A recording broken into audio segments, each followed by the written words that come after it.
આજના વિડિયો લેક્ચરની અંદર આપણે એક્ટિવ પેસિવ બરાબર કર્તરી અને કર્મણી પ્રયોગ એના વિશે આપણે ચર્ચા કરવાની છે. ઓકે, તો રેડી છો? ઓકે, તો ધ્યાનથી આ વિડિયોને સમજજો બરાબર. અને હું જ્યારે ખાસ એક રિક્વેસ્ટ કરું છું કે જ્યારે હું અહીંયા સમજાવતો હોય ત્યારે સાથે સાથે લખતા નહીં, બરાબર. પૂરેપૂરું ધ્યાન સમજવામાં આપજો બરાબર. જ્યાં જરૂર હશે લખવાની તે તમને લખાવતો જઈશ. તમને એવું લાગે કે લખવા જેવું છે તો વિડિયો પોઝ કરી સમજી પછી લખજો બરાબર. સમજતા વચ્ચે લખતા નહીં. ઓકે, કારણ કે જે સમજવાનું હશે એ ચૂકાઈ જશે જો તમે લખવામાં ધ્યાન આપશો તો આજનો જે આપણું સેશન છે, વિડિયો લેક્ચર છે, એ છે એક્ટિવ પેસિવ વોઇસ બરાબર. તમે ઘણી બધી વાર ભણી ગયા છો, 8મા ધોરણથી આવે છે એક્ટિવ પેસિવ વોઇસ. તો એક્ટિવ પેસિવ વોઇસ બરાબર, ડાયરેક્ટ ઇનડાયરેક્ટ સ્પીચ, આ બધા ટોપિક એવા છે કે ઘણીવાર વિદ્યાર્થીને એવું લાગતું હોય કે ચાલો આપણે ઓપ્શનમાં કાઢી નાખીએ, પણ ડાયરેક્ટ ઇનડાયરેક્ટ સ્પીચ છે, એક્ટિવ પેસિવ છે, આ સહેલામાં સહેલા ટોપિક છે. જો તમે એને ધ્યાનથી સમજશો, વિડિયો જોશો, તો આ વિડિયો પૂરો થશે ત્યાં સુધીમાં તમને એક્ટિવમાંથી પેસિવમાં ટ્રાન્સલેટ કરતા 100% આવડશે. ઓકે, તો ધ્યાનથી જોજો એક્ટિવ પેસિવ વોઇસ. તો સૌથી પહેલા હું એક વાક્ય લખું ને, જો આ વાક્ય લખ્યું છે અમે કે હી પ્લેસ ક્રિકેટ એવરી ડે. પહેલા તો કાળ પછીની વસ્તુ છે કે કયા કાળમાં વાક્ય છે. સૌથી પહેલા તમારે નક્કી શું કરવાનું તો કે વાક્ય છે તમને જે આપ્યું હી પ્લેસ ક્રિકેટ એવરી ડે, આ વાક્ય એક્ટિવ છે કે પેસિવ આ નક્કી કરવાનું છે બરોબર. તો આમાં એક્ટિવ પેસિવ ઓળખતા આવડવું જોઈએ કે વાક્ય એક્ટિવ નું છે કે પેસિવ નું છે. પછી તમે એને શેમાં ટ્રાન્સલેટ કરવું પછી નક્કી કરશો. કાળ પછીની વસ્તુ છે, પણ પહેલા તો આપણને એ ખબર પડવી જોઈએ કે આ વાક્ય એક્ટિવ છે કે પેસિવ. અને તમારા મગજની અંદર જે કંઈ પણ વસ્તુ હોય બરાબર, તમે ગોખેલી હોય તો એ પહેલા બધું કાઢી નાખજો અને પછી વિડિયો સમજજો બરાબર, કે આવું શું કામ, આવું કેમ, બધા તમારા પ્રશ્નો જવાબ તમને મળી જશે બરાબર. તમે ધ્યાનથી જોશો તો. હવે જો અહીંયા લખ્યું છે કે હી પ્લેસ ક્રિકેટ એવરી ડે, તો હવે હું પૂછું તમને કે આ વાક્ય એક્ટિવ છે કે પેસિવ છે? જો તમે સામે બેઠા હોય ને તો બધા 100% આન્સર મળે કે સર આ વાક્ય એક્ટિવ નું છે બરાબર. બીજું વાક્ય છે English is taught by me. હું એમ પૂછું કે આ એક્ટિવ છે કે પેસિવ છે બરાબર. આમાં પણ મને 100% આન્સર મળે બરાબર, અપવાદ વગર કે સર આ પેસિવ નું વાક્ય છે.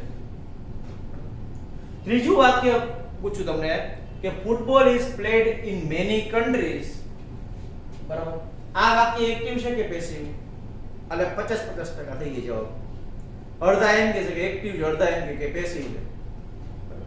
જો પહેલા બે વાક્યમાં તમને તકલીફ ન પડી, એક્ટિવ છે બીજું પેસિવ છે, આમાં 50% થઈ ગયું. આવું શું કામ થયું? તમે સામે બેઠા હોય ને અને પૂછું ને કે આ વાક્ય એક્ટિવ છે કે પેસિવ, એટલે મને 50% આન્સર મળે.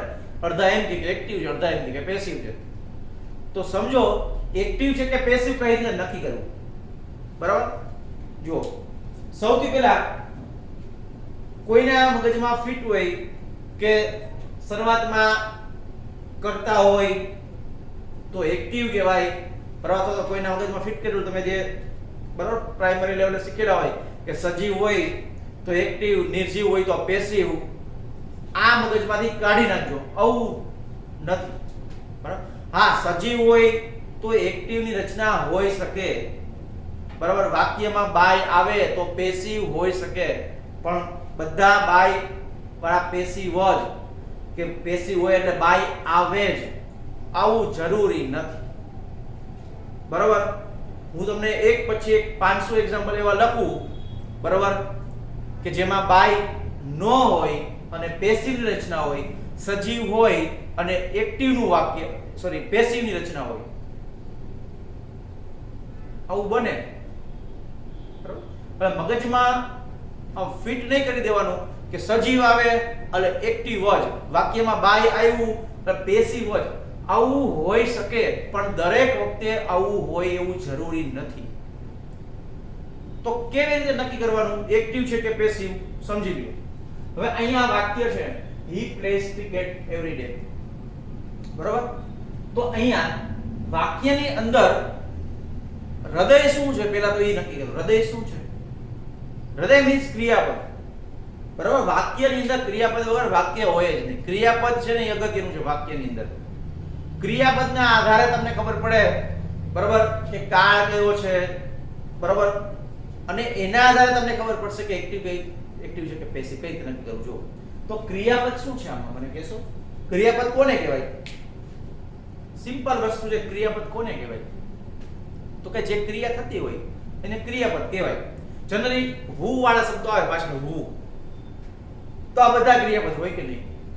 ખાવું, પીવું, ઉઠવું, બેસવું, રમવું, આ બધા ક્રિયાપદ કહેવાય કે ન કહેવાય? જોવું તો ક્રિયાપદ છે. તો અહીંયા ક્રિયાપદ શું છે?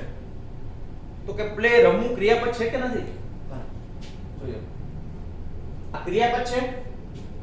ઓકે, હવે અહીંયા આ એની રમવાનું કામ છે, બરાબર? આ રમવાનું કામ છે ઈ આ હી એ કરવાનું કે નહીં? હા કે ના? he plays cricket every day. તો રમવાનું કામ he પોતે કરે છે, હા કે ના? જો એ કામ એ કરતો હોય તો એક્ટિવ રચના છે, જો ન કરતો હોય તો પેસિવ રચના છે. તો આમાં રમવાનું કામ he કરવાનું, તો આ રચના કેવી થાય? તો કે આ એક્ટિવ વોઇસ ની રચના છે. શેની રચના છે? Active voice. ક્લિયર? અહીંયા જુઓ, English is taught by me. અહીંયા ક્રિયાપદ શું છે? taught છે, શીખવું. એની પહેલા કોની વાત થઈ જોવાનું. અહીંયા તમે જ્યારે ક્રિયા વર્બ ફોર્મ ક્રિયાપદની બ્લેન્ક પૂરતા હોય તો ક્રિયાપદ અગત્યનું છે. તો એની પહેલા જુઓ ક્રિયાપદ છે તો એની પહેલા કોની વાત થઈ છે? અહીંયા ઇંગ્લિશની વાત થઈ છે. તો શીખવાનું કામ ઇંગ્લિશ એ પોતે કરવાનું? તો કે ના. તો ઇટ મીન્સ આ પેસિવ ની રચના છે, એક્ટિવ ની રચના નથી. ખબર પડી? ઘણા મગજમાં ગોઈકું હોય કે બાય આવ્યું એટલે પેસિવ. બાય આવે તો પેસિવ હોઈ શકે, દરેક વખતે એવું જરૂરી નથી. બરાબર? ભારપૂર્વક કહું છું તમને. એટલે ગોખવાનું નહીં. કઈ રીતે નક્કી કરવાનું? ક્રિયાપદ ઓળખો, એની પહેલા કોની વાત કરી છે? જો એ કામ એને કરવાનું હોય તો એક્ટિવ રચના છે, જો નથી કરવાનું તો પેસિવ. ખબર પડી? ચાલો, હવે અહીંયા તમને ખબર પડી કે એક્ટિવ છે, પેસિવ છે. હવે ઘણાના મગજમાં અહીંયા 50-50% આન્સર હતા.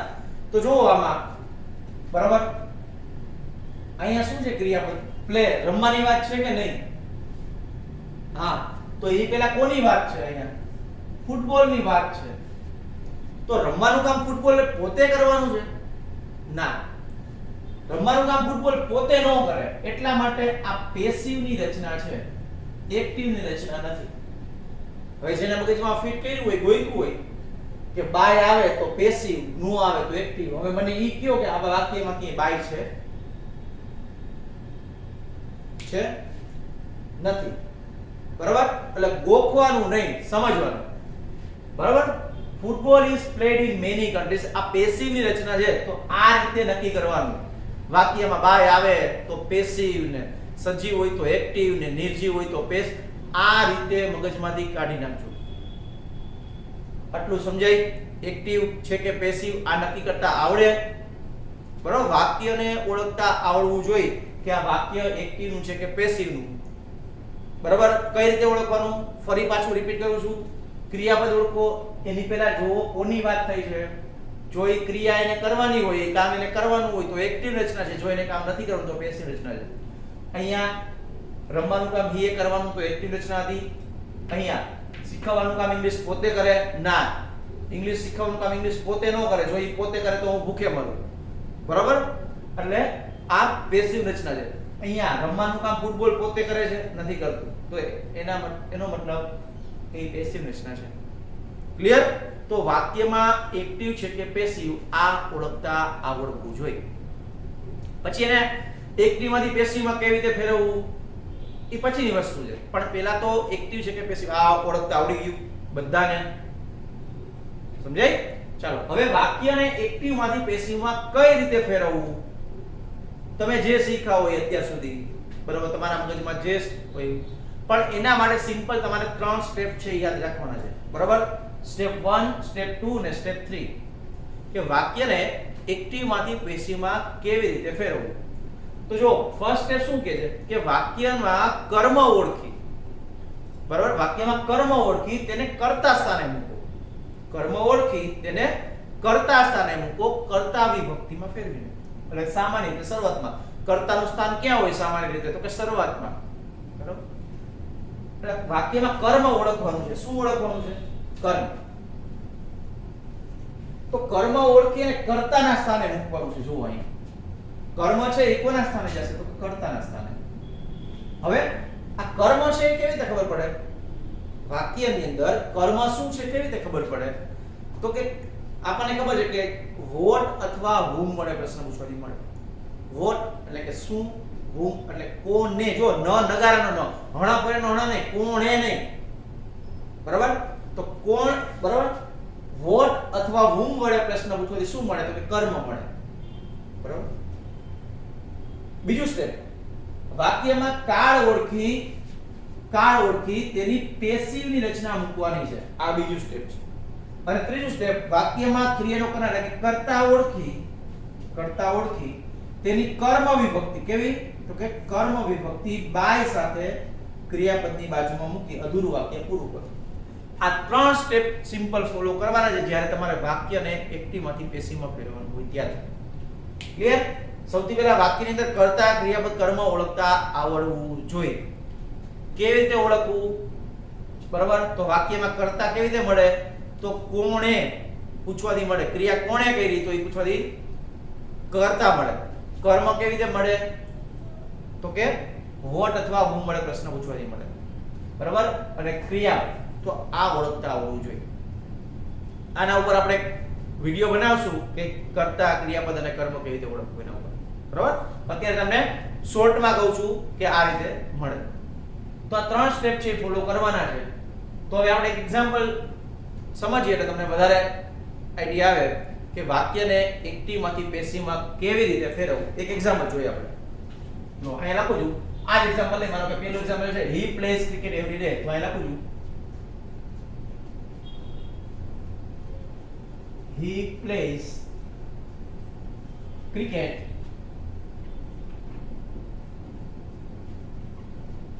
every day.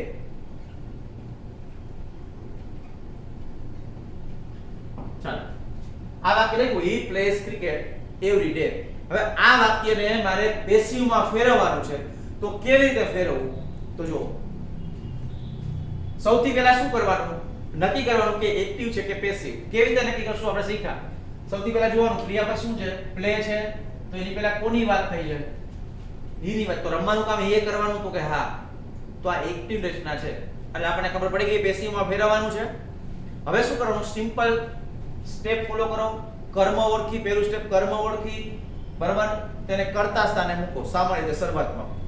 કર્મ શું છે આમાં મને કહેશો, કર્મ શું છે આ વાક્યની અંદર? તો આપણે કીધું કર્મ કેવી રીતે મળે, તો કે ક્રિયાપદ તો ખબર પડી કે પ્લે છે, તો એને ક્રિયાપદને વોટ અથવા whom મળે પ્રશ્ન પૂછવાથી કર્મ મળે.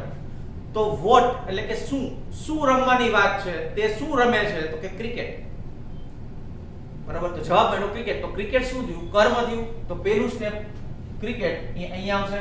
આ એક્ટિવ ની રચના છે, આપણે શેમાં ફેરવીએ છીએ, તો કે પેસિવ વોઇસમાં.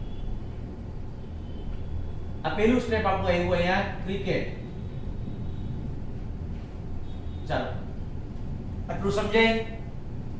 કર્મ ઓળખવું, કર્મ છે એ અહીંયા લખ્યું કે કર્મ ઓળખી તેને કરતા છે ને કે સામાન્ય રીતે શરૂઆતમાં તો ક્રિકેટ છે ક્રિકેટ, બરાબર, નામનું નામ લે. પછી બીજું સ્ટેપ વાક્યમાં કાળ ઓળખી તેની પેસિવની રચના મૂકો. કાળ કયો છે, એસકેસ લાગ્યો છે. એવરીડે એવું સાદો વર્તમાન કાળ છે. કાળ ગમે એ હોય, ખબર પડે કે ન પડે, હંમેશા પેસિવ વોઇસ ની અંદર V3 નું રૂપ આવે.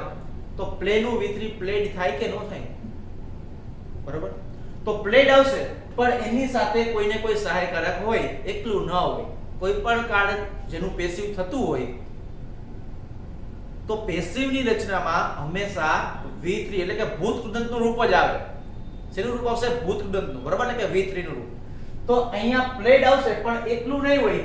વર્તમાન કાળ છે તો એના ટુ બી ના રૂપ સાથે આવે, ભૂતકાળ તો એના ટુ બી ના રૂપ સાથે આવે. તો વર્તમાન કાળના ટુ બી ના રૂપ કયા છે? એમ ઇઝ આર છે, તો એની સાથે ટુ બી આવશે V3. ભૂતકાળ હોત તો એના ટુ બી ના રૂપ વોઝ વર સાથે આવે. તો અહીંયા વર્તમાન કાળ છે તો પ્લેડ આવશે, પણ એટલું નહીં. is played, બરાબર. ક્રિકેટ is played, ક્રિકેટ એક વચન છે એટલે is લખ્યું છે બહુવચન કારણ ઉપર, અને પ્લે નું V3 played. આપણું બીજું સ્ટેપ થઈ ગયું કાળ ઓળખી એની પેસિવ ની રચના મૂકો. આનું કોષ્ટક છે કે કોઈ પણ કાળનું પેસિવ કરું તો શું થાય એ લખાવી શકે છે. ત્રીજું સ્ટેપ, વાક્યમાં ક્રિયાનો કરનાર કર્તા ઓળખી તેની કર્મ વિભક્તિ બાય સાથે ક્રિયાપદની બાજુમાં મૂકી અધૂરું વાક્ય પૂરું કરો. તો વાક્યમાં ક્રિયાનો કરનાર કર્તા, કર્તા કોણ છે વાક્યમાં? તો કે he. એની કર્મ વિભક્તિ બાય સાથે ક્રિયાપદની બાજુમાં, એટલે શું આવશે અહીંયા? બાય him આવશે. he નું કર્મ વિભક્તિ જો અહીં કીધું છે કર્તા ઓળખી તેની કર્મ વિભક્તિ બાય સાથે he played by he નું him by him. વૈધું શું? તો કે every day, તો every day નું every day. આ આપણો જવાબ થઈ ગયો. સમજાય? તો સૌથી પહેલા શું નક્કી કરવાનું છે? એક્ટિવ છે કે પેસિવ નક્કી કર્યું. પછી ફર્સ્ટ સ્ટેપ કર્મ ઓળખી. આ કર્મ હતું વાક્યમાં. આ શું છે? તો કે કર્મ. કર્મ ઓળખી, બરાબર, એને કર્તા સ્થાને, એટલે આપણો આ સ્ટેપ 1 થયું. આ સ્ટેપ 1 જો કર્મ ઓળખી તેને કર્તા સ્થાને સામાન્ય રીતે શરૂઆતમાં, એટલે આપણું સ્ટેપ 1. બીજું સ્ટેપ કાળ ઓળખી તેની પેસિવ રચના, કાળ ઓળખી એની આ પેસિવ રચના મૂકી આપણે અહીંયા, અને આ સ્ટેપ 2 થયું, બરાબર. આ સ્ટેપ 2. અને ત્રીજું સ્ટેપ કર્તા છે અને કર્મ, બરાબર, કર્તા છે ઈ બાય સાથે તેની કર્મ વિભક્તિમાં. તો કર્તા છે he, તો એની કર્મ વિભક્તિ શું થાય? he નું him, she નું her, I નું, બરાબર, me, આ રીતે we નું us, આ રીતે. તો આ he નું him, તો બાય સાથે કર્મ વિભક્તિ. તો આપણું સ્ટેપ 3 આ જે છે એ શું થયું? સ્ટેપ 3. ક્રિયાનો કરનાર કર્તા ઓળખી તેની કર્મ વિભક્તિ બાય સાથે, એટલે બાય him મૂક્યા દૂર વાક્ય પૂરું કરો, એટલે એવરી ડે એવરી ડે. તો સિમ્પલ, જ્યારે વાક્યને તમારે એક્ટિવ માંથી પેસિવમાં ફેરવવાનું હોય તો આ 3 સ્ટેપ છે એ ફોલો કરવાના, બરાબર, અઘરું નથી. હવે અહીંયા એક બાબત ધ્યાન દોરું તમારું, કે અહીંયા ઘણા શું કરે, ભૂલ ક્યાં કરતા હોય વિદ્યાર્થીઓ? ઘણા એવું કરતા હોય કે અહીંયા આપણે કીધું કે ભાઈ પેલું સ્ટેપ કર્મ ઓળખી તેને કર્તા સ્થાને મૂકો. તો અહીંયા તમે કર્મ કઈ રીતે મળે? શું અથવા કોને પૂછવાથી મળે? તો શું રમવાની? તો ક્રિકેટ, તો ક્રિકેટ પહેલા આવ્યું. હવે ઘણા શું કરે તો કે ક્રિકેટની સાથે એવરી ડે પણ અહીંયા મૂકી દીધી. તો હવે મને એ કહ્યો કે શું રમે છે, તો જવાબ શું છે? જવાબ શું મળે? ક્રિકેટ મળે છે કે એવરી ડે મળે છે? ક્યારે રમે છે એનો જવાબ એવરી ડે છે. શું રમે છે એનો જવાબ નથી. શું રમે છે એનો જવાબ એક જ છે, ક્રિકેટ. તો ફક્ત ક્રિકેટ જ આવે, બરાબર. લગ્ન પ્રસંગમાં તમને આમંત્રણ હોય, કંકોત્રી લખી હોય, તો 2 જણાનું ઇન્વિટેશન હોય, તો તમે 2 જણા જાઓ, બરાબર, તમારા 2 ટેણીયાઓને લઈ જાઓ, બરાબર, ત્યાં સુધી વાંધો નથી, પણ પાછા બાજુવાળાના 2 ને લઈ જાઓ કે છોકરા રહીમાં રાખે, હેરાન ન કરે, બરાબર. 251 માં લડી લેવાનું, આવું ન હોય, બરાબર. તો જેને આમંત્રણ હોય એને જ આવવાનું હોય, પછી બાજુવાળાને આવવાનું હોય નહીં. તો શુંનો જવાબ ક્રિકેટ છે, એટલે ફક્ત ક્રિકેટ જ આવે, એવરી ડે આવે નહીં. એટલું સમજાય? અને હા, માનો કે તમે અહીંયા એવું લખ્યું કે is played એની બાજુમાં એવરી લખીને પછી by him લખો તો પણ સાચું છે, ખોટું નથી. ક્લિયર? તો આજના જે વિડિયો લેક્ચર જે સેશન છે એની અંદર એક્ટિવ પેસિવ ની અંદર આપણે શું શીખ્યા? તો કે વાક્ય એક્ટિવ છે કે પેસિવ કેવી રીતે નક્કી કરવું, અને વાક્યને એક્ટિવ માંથી પેસિવ માં કેવી રીતે ફેરવવું, આ જોયું આપણે. ઓકે, તો આઈ હોપ કે એક્ટિવ માંથી પેસિવ માં કેવી રીતે ફેરવવું વાક્યને એક્ટિવ છે કે પેસિવ કેવી રીતે નક્કી કરવું આ તમને સમજાઈ ગયું હશે. Okay, thank you friends.